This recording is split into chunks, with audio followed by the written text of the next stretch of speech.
So I'd like to actually ask you to take out your Eitz Chaim again, because we're going to look a little closely at the text that we read today. And so if you could have your books open to page 440, we'll look at it in a moment. We spent last night in a Tikkun Leil Shavuot because we were making a Tikkun, a repair. So the question for us today is, what does Shavuot make a repair for? Why do we need a repair? What is the nature of the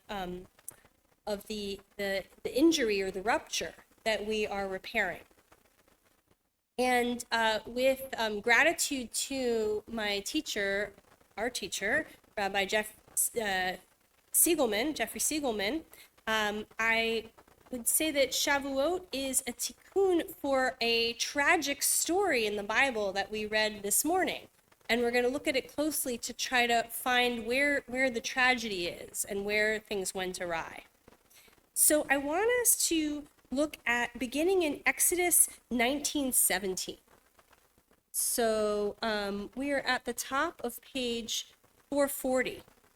And we read, Yotze Moshe et ha'am, so Moses let the people out of the camp, Likrat ha'Elohim, towards God. They took their places at the foot of the mountain. Okay, we are in preparation mode here.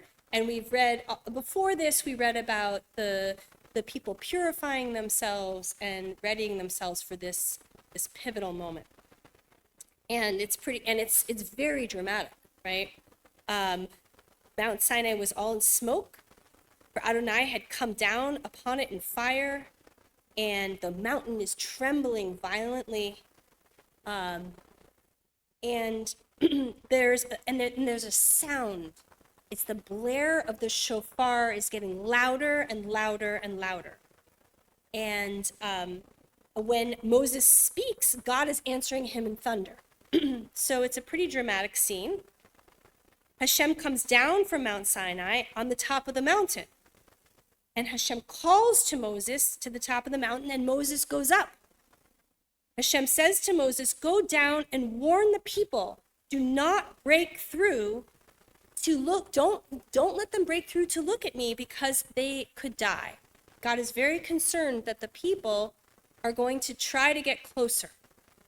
Okay, so then skipping a line, Moses says to Hashem, the people can't come up to Mount Sinai. You warned us, right? Lemor hagbel et har. You set boundary around the mountain. Vikidashto, and you sanctified it. So Hashem says, go down, come back together with Aaron, and again God warns, don't let the people break through to come up to me. And so then Moses goes down to the people and speaks to them. And then we have that is the point at which we stood to hear the 10 Commandments. But I'm going to just skip over that part so that we continue to look at the action of the people more closely. So after the 10 Commandments, all the people are witnessing the thunder and the lightning, the blare again of that shofar, and the mountain is in smoke. And what happens when this is all at this point? V'yar et ha'am, v'yanu'u, v'ya'amdu merahok. The people saw it and they fell back and stood at a distance. They said, you speak to us, Moshe, and we will obey, but let not God speak to us, lest we die. So this is really interesting because, God was afraid that it's almost like a giant rock concert, right? And God is afraid that the people are going to rush the stage. But that's not what they're doing. In fact, they're backing away. And we'll see what happens next. So you speak, and they say, we don't want to hear from God directly. Actually, we'd rather have it mediated through Moshe. That would be a comfortable distance for us. Moses answers that, and then Moses starts to get into reassurance mode. Don't be afraid. God has only come in order to test you and make sure that you're not going to go astray. But this is very important. In the next pasuk, v'ya'amod ha'am me rahok. But the people remained at a distance, while Moses approached the cloud where God was. So again, this fear that God seems to have, that the people are going to want to get closer and closer and closer, is actually not realized. It's the opposite. The people are backing away and they're actually staying away.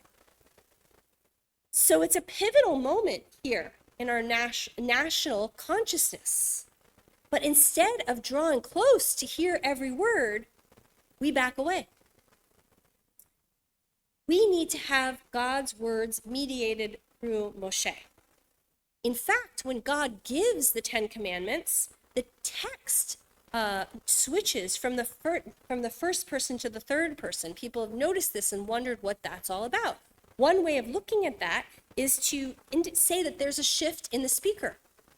That at first, God speaks the Ten Commandments, but then God backs away. Moses takes over and begins with, I think, with the third commandment to speak the commandments to the people.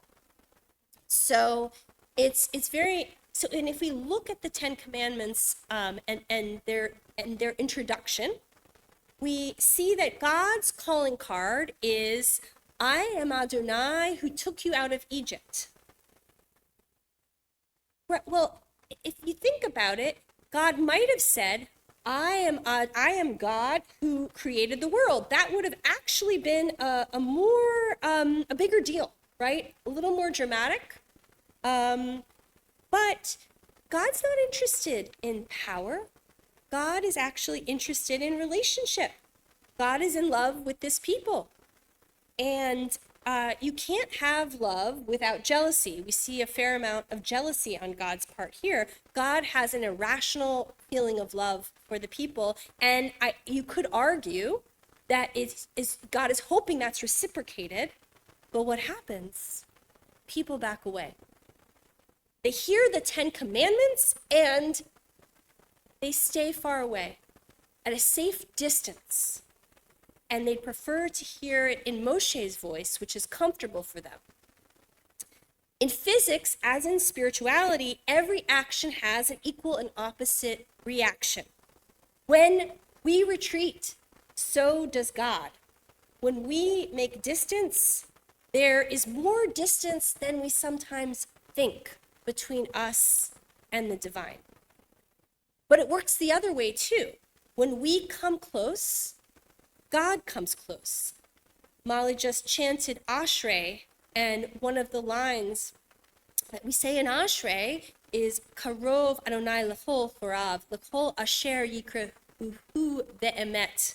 God is close to all of those who call out in truth, who authentically seek God out. God comes closer. So the reason why this story is tragic is because at the end of this story, there's actually more distance than there is in the beginning, which sometimes we miss with everything that's going on in this story. There's a lot of sounds and sights, and it's dramatic and it's amazing because we're receiving the Ten Commandments. But sometimes we miss that the people remained at a distance at this moment. So that my teacher, Rabbi Siegelman, taught me is why, one reason, or others perhaps, but it is one reason why we need a tikkun, why we need to make a repair in the rupture of this relationship. And we do it through study, because study is our primary way of drawing close to God. It's not the only way, certainly, there are many ways, but it is a very Jewish way, and it's our way. Rabbi Heschel said that revelation lasts but a moment, but our text, our Torah, which we just read, is permanent in time and in space. And the text is available to all of us, each of us.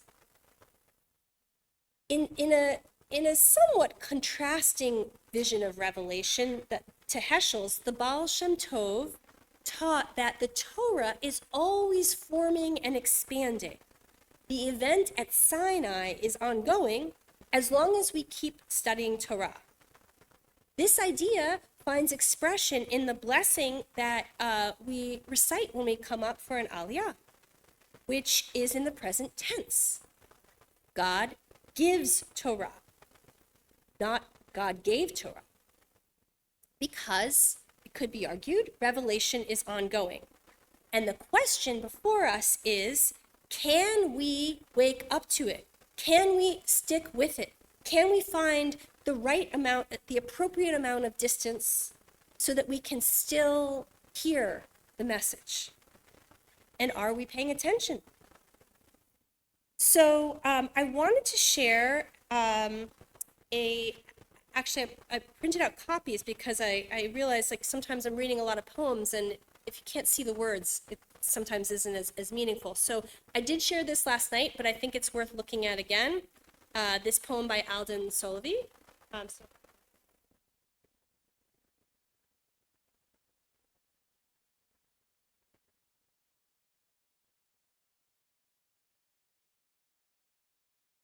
right. I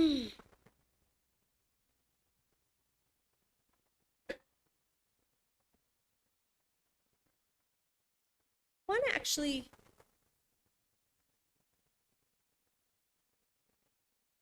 see if what it would be like if, since you all have it in front of you, if we read it together. We'll take a moment.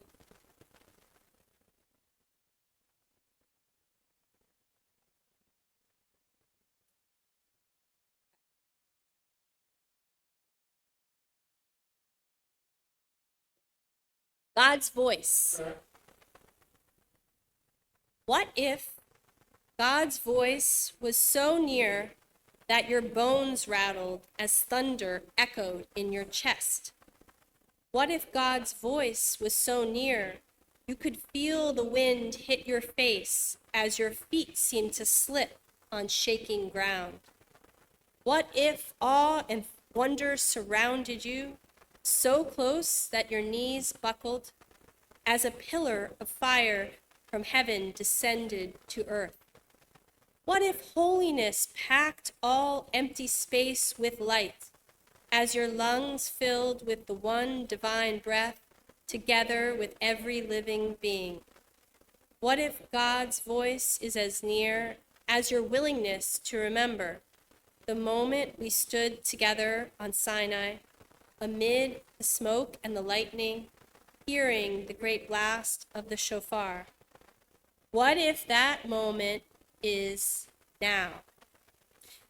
The moment is now if we will ourselves to be present, to wake up to it, and to counter our natural fear and hesitancy. Like those, it's scary. It can be scary. But we can counter that with love and with courage in order to show up and continue to be open. And with that, I will say Hag Sameach